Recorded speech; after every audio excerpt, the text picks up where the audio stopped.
കേസിൽ ട്വിസ്റ്റ് വരേണ്ടതാണ്. ഈ ഇൻക്വസ്റ്റ് റിപ്പോർട്ട് കോടതിയുടെ മുന്നിലേക്ക് വരുമ്പോൾ കോടതി അത് ഗൗരവത്തോടെ എടുക്കുകയാണെങ്കിൽ കേസിലൊരു ട്വിസ്റ്റ് വരും. ഇതുവരെ പറഞ്ഞ നറേറ്റീവുകളെല്ലാം പൊളിയുന്ന തരത്തിലേക്ക് തിരിച്ച് വീണ്ടും ഗ്രൗണ്ട് സീറോയിൽ നിന്ന് വീണ്ടും തുടങ്ങേണ്ട ഒരു സ്റ്റേജിലേക്ക് വരും. അപ്പോഴാണ് CBI അന്വേഷണം എന്നുള്ള വാദത്തിന് കൂടുതൽ ബലവും വരിക എന്നതാണ് ഞാൻ മനസ്സിലാക്കുന്നത്. ഇവിടെ ഇപ്പോൾ CBI അന്വേഷണം വരുന്നത് ആവശ്യമാണോ, അതോ ഇതുപോലെ നിലവിലത്തെ അന്വേഷണം തൃപ്തികരമായി മുന്നോട്ട് പോവുകയാണോ എന്നത് ഹൈക്കോടതി തീരുമാനിക്കുന്നത് ഈ വ്യാഴാഴ്ച തുടങ്ങാൻ പോകുന്ന വിശദമായ വാദത്തിലൂടെ ആയിരിക്കും. ഇവിടെ ഇപ്പോൾ നവീൻ ബാബുവിന്റെ ഭാര്യ മഞ്ജുഷ എന്തുകൊണ്ടാണ് സർക്കാർ സംവിധാനങ്ങളെ അതുപോലെ തന്നെ പാർട്ടിയെ വിശ്വസിക്കാതെ നിയമവഴിയിലേക്ക് നീങ്ങിയത്?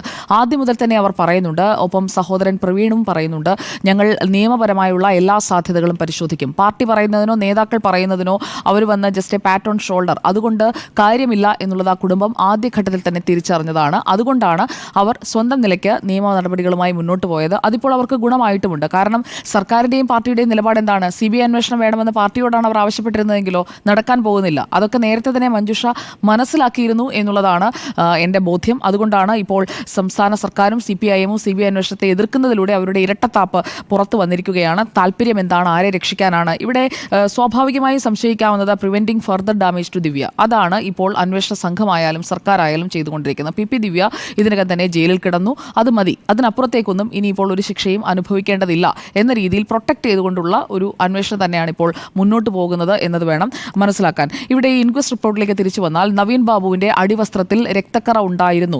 ഈ പോലീസിന്റെ ഇൻക്വസ്റ്റ് റിപ്പോർട്ട് പിന്നീട് എന്തുകൊണ്ട് പരിഗണിക്കപ്പെട്ടില്ല? പോസ്റ്റ്മോർട്ടം ചെയ്യുന്ന ഡോക്ടറുടെ മുന്നിലേക്ക് ഇൻക്വസ്റ്റ് റിപ്പോർട്ടും വരുമല്ലോ. അപ്പോൾ ഇൻക്വസ്റ്റ് റിപ്പോർട്ട് പിന്നീട് പരിഗണിക്കപ്പെടാതെ പോയതും ഇപ്പോൾ മാത്രം അതേക്കുറിച്ചുള്ള വിവരങ്ങൾ പുറത്തു വരുന്നതും ഈ കുടുംബത്തിന്റെ സംശയം തുടങ്ങുന്നത് തന്നെ ഒരുപക്ഷെ ഈ ഘടകങ്ങൾ മുന്നിൽ വെച്ചുകൊണ്ടായിരിക്കാം. ഇൻക്വസ്റ്റ് റിപ്പോർട്ട് പോസ്റ്റ്മോർട്ടം റിപ്പോർട്ടുമായി ചേർത്ത് ഈ അന്വേഷണ സംഘം പരിഗണിക്കുന്ന സാഹചര്യമേ ഉണ്ടാകുന്നില്ല. ഈ പോസ്റ്റ്മോർട്ടം ചെയ്ത ഡോക്ടർ ഇൻക്വസ്റ്റ് റിപ്പോർട്ട് കൃത്യമായി വായിച്ചു നോക്കേണ്ടതായിരുന്നു എന്നതടക്കം നവീൻ ബാബുവിന്റെ മരണത്തിൽ ഇപ്പോൾ കുടുംബം നൽകിയിരിക്കുന്ന ഹർജിയിൽ അഭിഭാഷകർ ശക്തമായി ഉന്നയിക്കാൻ പോകുന്ന കാര്യം അതാണ്. പോസ്റ്റ്മോർട്ടം ചെയ്ത ഡോക്ടർ ഇൻക്വസ്റ്റ് റിപ്പോർട്ട് വായിച്ചു നോക്കിയിട്ടേ ഇല്ല എന്നുള്ളത് വ്യക്തമാണ്. ആന്തരിക അവയവങ്ങളിലും ശരീരത്തിലും മറ്റ് പരിക്കുകളില്ല എന്ന് ഈ പോസ്റ്റ്മോർട്ടം റിപ്പോർട്ടിൽ പറയുമ്പോൾ അങ്ങനെയാണെങ്കിൽ അടിവസ്ത്രത്തിലെ രക്തക്കറ എവിടെ നിന്ന് വന്നു? യാത്രയയപ്പ് സമ്മേളനം കഴിഞ്ഞ് നേരെ ക്വാർട്ടേഴ്സിലെത്തിയ നവീൻ ബാബുവിന്റെ ഈ ആത്മഹത്യ ചെയ്ത ശരീരമാണെങ്കിൽ അതനുസരിച്ചുള്ള പരിക്കുകളില്ല. ഒരു തരത്തിലുള്ള പരിക്കുകളും പുറമേ കാണാനില്ല എന്നുള്ളതാണ് പറയുന്നത്.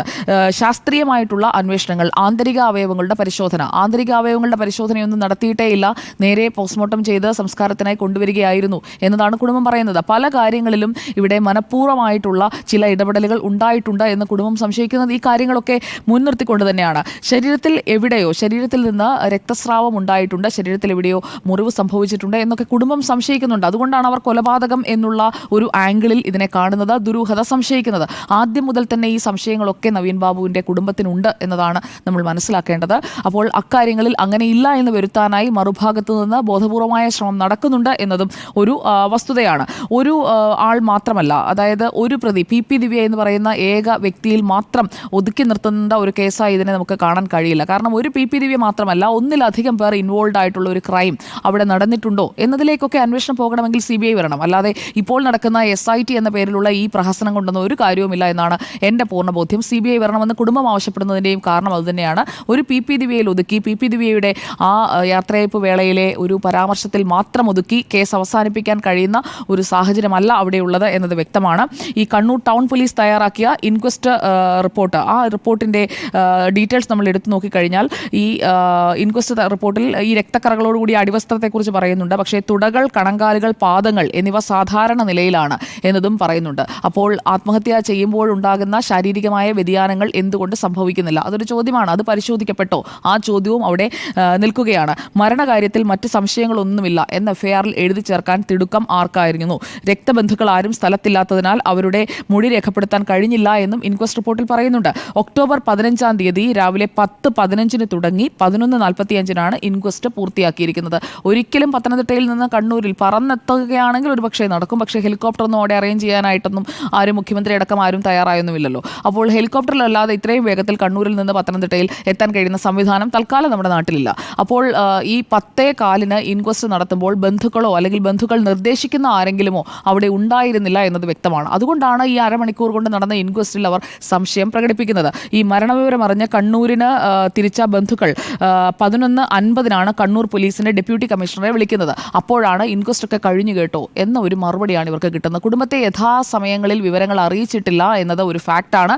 അതിനി എത്ര പറഞ്ഞാലും ഇവർക്ക്, കാരണം ഇതെല്ലാം റെക്കോർഡിക്കലാണ്, ഇവരെ വിളിച്ചത് എപ്പോഴാണ്, കോൾ ടൈംസ് അടക്കം അതെല്ലാം കോടതിയിലേക്ക് കൊണ്ടുവരുമെന്നുള്ളതും ഉറപ്പാണ്. ഈ മൃതദേഹ പരിശോധന പോസ്റ്റ്മോർട്ടം നടത്തുന്നതിന് അത് പരിയാരം മെഡിക്കൽ കോളേജിൽ നടത്തരുത് എന്ന് DCPയോടാണ് അവർ ആവശ്യപ്പെട്ടത്. ഇക്കാര്യവും രേഖാമൂലം തന്നെ ആവശ്യപ്പെട്ടതാണ്. ഞങ്ങൾക്ക് ഇവിടെ നടത്തുന്നതിന് താല്പര്യമില്ല എന്ന് തന്നെ കുടുംബം അറിയിച്ചതാണ്. അങ്ങനെ ഒരു എതിർപ്പ് ഒരു സ്ഥലത്ത് ആ മരിച്ചയാളുടെ കുടുംബം നടത്തുകയാണെങ്കിൽ അത് പരിഗണിക്കപ്പെടേണ്ടതല്ലേ?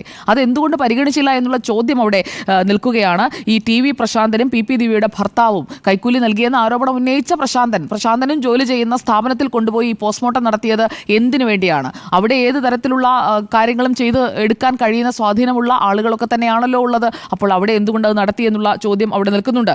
ഈ മൃതദേഹ പരിശോധന മാറ്റണം എന്ന് ആവശ്യപ്പെട്ടു. DCPയാണ് ഇവർ വിളിച്ചത്. DCP അപ്പോൾ പറഞ്ഞത് കളക്ടറോട് പറയണമെന്ന് പറഞ്ഞു. കളക്ടറോട് പറഞ്ഞപ്പോഴേക്കും കളക്ടർ പറഞ്ഞു, ഞാൻ ഇതെല്ലാം ഏർപ്പാടാക്കിയിട്ടുണ്ട്, പോസ്റ്റ്മോർട്ടം തുടങ്ങി. അതാണ് കുടുംബത്തെ അറിയിച്ചത്. അല്ലാതെ കുടുംബം വരാൻ താമസിച്ചു, കുടുംബം 15 മണിക്കൂർ എടുത്തു എന്നൊക്കെ പറഞ്ഞ് കുടുംബത്തിന്റെ തലയിലിടാനൊന്നും ആരും നോക്കേണ്ട. പത്തനംതിട്ടയിൽ നിന്ന് കണ്ണൂരിൽ എത്തിയിട്ട് പോസ്റ്റ്മോർട്ടം നടത്തിയാൽ മതി, അവർക്ക് ധൃതിയില്ലെന്നേ.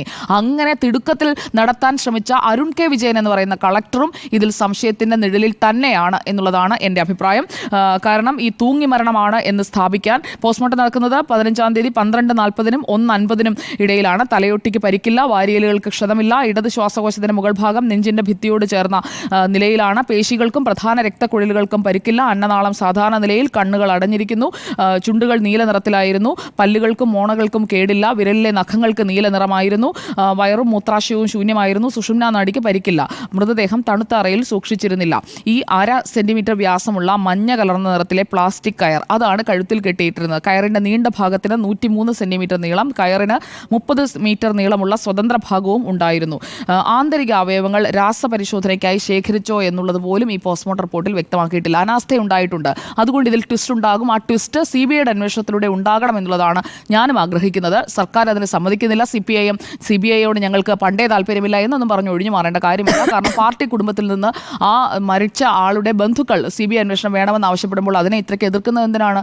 കേസിൽ ട്വിസ്റ്റ് വരേണ്ടതാണ്. ശരി, കേസിൽ ട്വിസ്റ്റ് എന്ന ചോദ്യത്തിന് യെസ് എന്ന